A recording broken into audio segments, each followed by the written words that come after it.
That's very clever, darling, said Van, except that time itself is motionless and changeless.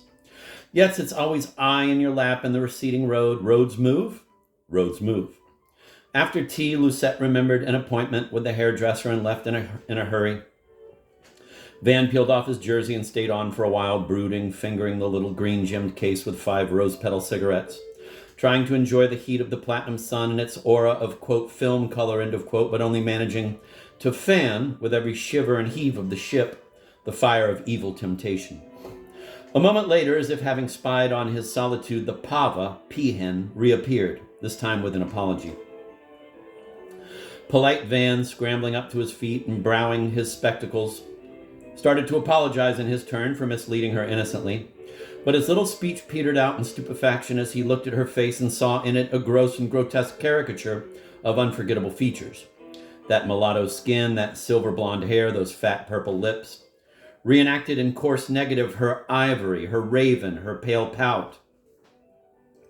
I was told, she explained, that a great friend of mine, Vivian Vale, the couturier, vous avez entendu, had shaved his beard, in which case he'd look rather like you, right? Logically, no ma'am, replied Van.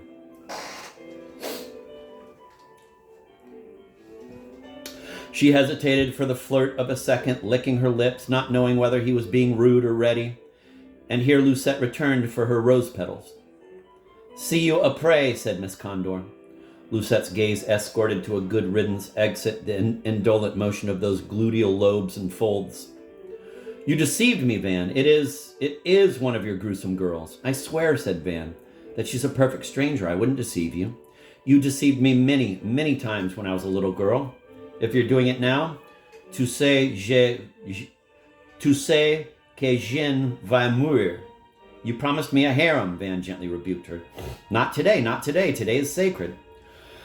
The cheek he intended to kiss was replaced by her quick, mad mouth. Come and see my cabin, she pleaded as he pushed her away with the very spring, as it were, of his animal reaction to the fire of her lips and tongue. I simply must show you their pillows and piano. There's Cordelia's smell in all the drawers. I beseech you. Run along now, said Van. You've no right to excite me like that. I'll hire Miss Condor to chaperone me if you do not behave yourself. We dine at 7:15. In his bedroom, he found a somewhat belated invitation to the captain's table for dinner. It was addressed to Dr. and Mrs. Ivan Veen. He had been on the ship once before, in between the queens, and remembered Captain Cowley as a bore and an ignoramus. He called the steward and bade him carry the note back with the penciled scrawl, "No such couple." He lay in his bath for 20 minutes. He attempted to focus on something else besides a hysterical virgin's body. He discovered an insidious omission in his galleys where an entire line was wanting, with the vitiated paragraph looking, however, quite plausible to an automatic reader, since the truncated end of one sentence and the lowercase beginning of the other, now adjacent, fitted to form a syntactically correct passage, the insipidity of which he might never have noticed in the present folly of his flesh had he not recollected, a recollection confirmed by his typescript, that at this point should have come a rather apt, all things considered, quotation. Insist anime meus, a adtende fortiter. Courage, my soul, and press on strongly. Sure you'd not prefer the restaurant, he inquired when Lucette, looking even more naked in her short evening frock than she had in her bikini, joined him at the door of the grill. It's crowded and gay down there with a masturbating jazz band, no? Tenderly she shook her jeweled head. They had huge succulent gru-gru shrimps, the yellow larvae of a palm weevil, and roast berlette à la Tabakov. Only half a dozen tables were occupied, and except for a nasty engine vibration, which they had not noticed at lunch, everything was subdued, soft, and cozy. He took advantage of her odd, demure silence to tell her in detail about the late pencil palpating Mr. Muldoon, and also about a Kingston case of glossolalia involving a Yukonsk woman who spoke several Slavic-like dialects, which existed maybe on Terra, but certainly not in Estotiland. Alas, another case with a quibble on Kos engaged his attention subverbally.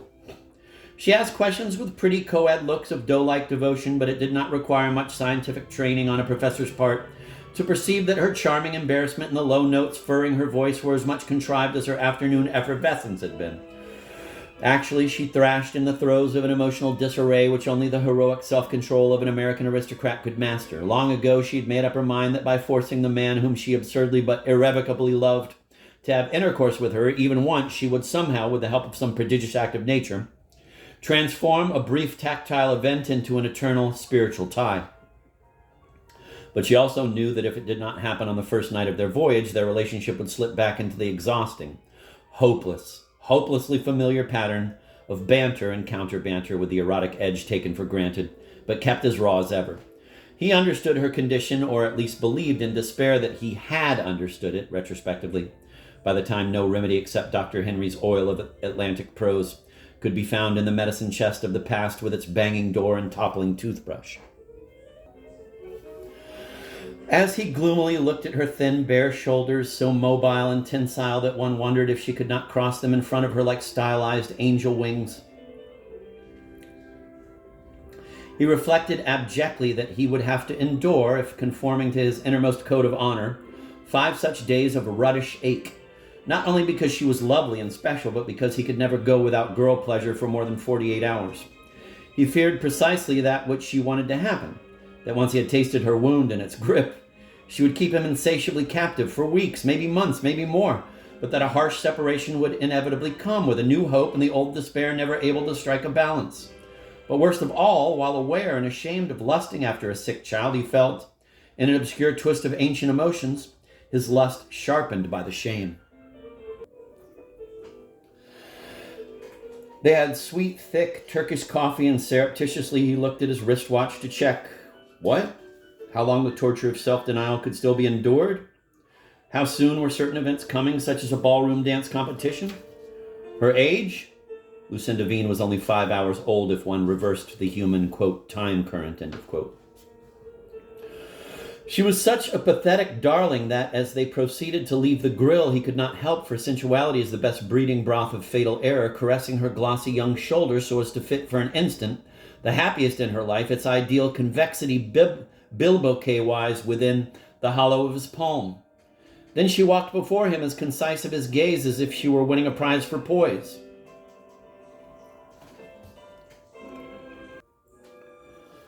He could describe her dress only as struthious if there existed copper-curled ostriches, accentuating as it did the swing of her stance, the length of her legs in nylon stockings. Objectively speaking, her chic was keener than that of her vaginal sister. As they crossed landings where velvet ropes were being hastily stretched by Russian sailors, who glanced with sympathy at the handsome pair speaking their incomparable tongue, or walked this or that deck, Lucette made him think of some acrobatic creature immune to the rough seas. He saw with gentlemanly displeasure that her tilted chin and black wings and free stride attracted not only blue innocent eyes, but the bold stare of lewd fellow passengers. He loudly exclaimed that he would slap the next jackanapes, and involuntarily walked backward with ridiculous truculent gestures into a folded deck chair, he also running the reel of time backward in a minor way, which caused her to emit a yelp of laughter. Feeling now much happier, enjoying his gallant champagne temper, she steered Van away from the mirage of her admirers back to the lift.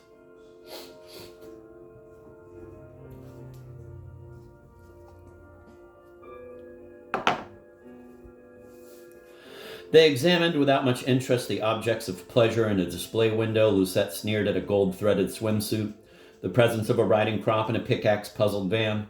6 glossy jacketed copies of Salzman were impressively heaped between a picture of the handsome, thoughtful, now totally forgotten author and Mingo Bingo vase of immortelles. He clutched at a red rope and they entered the lounge. Whom did she look like? Asked Lucette. En laide et en lard. I don't know, he lied. Whom? Skip it, she said. You're mine tonight. Mine, mine, mine. She was quoting Kipling, the same phrase that Arter used to address to Dak. He cast around for a straw of Procrustean procrastination. Please, said Lucette. I'm tired of walking around. I'm frail. I'm feverish. I hate storms. Let's all go to bed. Hey, look, he cried, pointing to a poster. They're showing something called Don Juan's Last Fling. It's pre-release and for adults only. Topical Tabakov. It's going to be an unmethylated bore, said Lucy, who say school 1890. But he had already pushed aside the entrance drapery. They came in at the beginning of an introductory picture featuring a cruise to Greenland with heavy seas and gaudy technicolor. It was a rather irrelevant trip since their tobaccoff did not contemplate calling at Godhaven. Moreover, the cinema theater was swaying in counter rhythm to the cobalt and emerald swell on the screen. No wonder the place was imtovato, as Lucette observed. And she went on to say that the Robinsons had saved her life by giving her on the eve a tube full of quietus pills. Want one? One a day keeps no Shah away. Pun. You can chew it, it's sweet. Jolly good name. No thank you, my sweet. Besides, you have only 5 left. Don't worry, I have it all planned out. There may be less than 5 days. More, in fact, but no matter. Our measurements of time are meaningless. The most accurate clock is a joke. You'll read all about it someday. You just wait.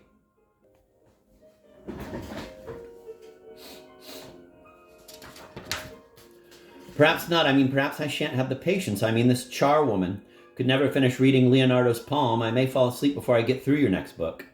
An art class legend, said Van. That's the final iceberg. I know by the music. Let's go, Van. Or you want to see Hool as Huan. She brushed his cheek with her lips in the dark. She took his hand. She kissed his knuckles, and he suddenly thought, after all, why not? Tonight? Tonight. He enjoyed her impatience. The fool permitted himself to be stirred by it. The Cretan whispered, prolonging the free, new apricot fire of anticipation. If you're a good girl, we'll have drinks in my sitting room at midnight. The main picture had now started. The 3 leading parts, cadaverous Don Juan, paunchy Leporello on his donkey, and not too irresistible, obviously 40-year-old Donna Anna, were played by solid stars whose images passed by in, quote, semi-stills, end of quote, or as some say, quote, translucencies, end of quote, in a brief introduction. Contrary to expectations, the picture turned out to be quite good. On the way to the remote castle where the difficult lady, widowed by his sword, has finally promised him a long night of love in her chaste and chilly chamber, the aging libertine nurses his potency by spurning the advances of a succession of robust belles. A gitana predicts to the gloomy cavalier that before reaching the castle he will have succumbed to the wiles of her sister, Dolores, a dancing girl lifted from Osberg's novella, as was to be proved in the ensuing lawsuit. She also predicted something to Van, for even before Dolores came out of the circus tent to water Juan's horse, Van knew who she would be. In the magic rays of the camera and the controlled delirium of ballerina grace, 10 years of her life had glanced off, and she was again that slip of a girl, qui n'en porte pas, as he had jested once to annoy her governess by a fictitious Frenchman's mistranslation.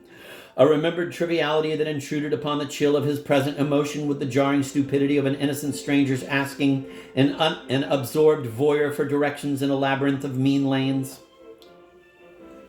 Lucette recognized ardor 3 or 4 seconds later, but then clutched his wrist. Oh, how awful. It was bound to happen. That's she. Let's go, please, let's go. You must not see her debasing herself. She's terribly made up. Every gesture is childish and wrong. Just another minute, said Van. Terrible? Wrong? She was absolutely perfect and strange and poignantly familiar. By some stroke of art, by some enchantment of chance, the few brief scenes she was given formed a perfect compendium of her 1884 and 1888 and 1892 looks. The gitanilla bends her head over the live table of Leporello's servile back to trace on a scrap of parchment a rough map of the way to the castle. Her neck shows white through her long black hair, separated by the motion of her shoulder. It is no longer another man's Dolores, but a little girl twisting an aquarelle brush in the paint of Van's blood, and Donna Anna's castle is now a bog flower. The dawn rides past 3 windmills, whirling black against an ominous sunset, and saves her from the miller who accuses her of stealing a fistful of flour and tears her thin dress. Wheezy, but still game, Juan carries her across a brook, her bare toe acrobatically tickling his face, and sets her down top up on the turf of an olive grove. Now they stand facing each other. She fingers voluptuously the jeweled pommel of his sword.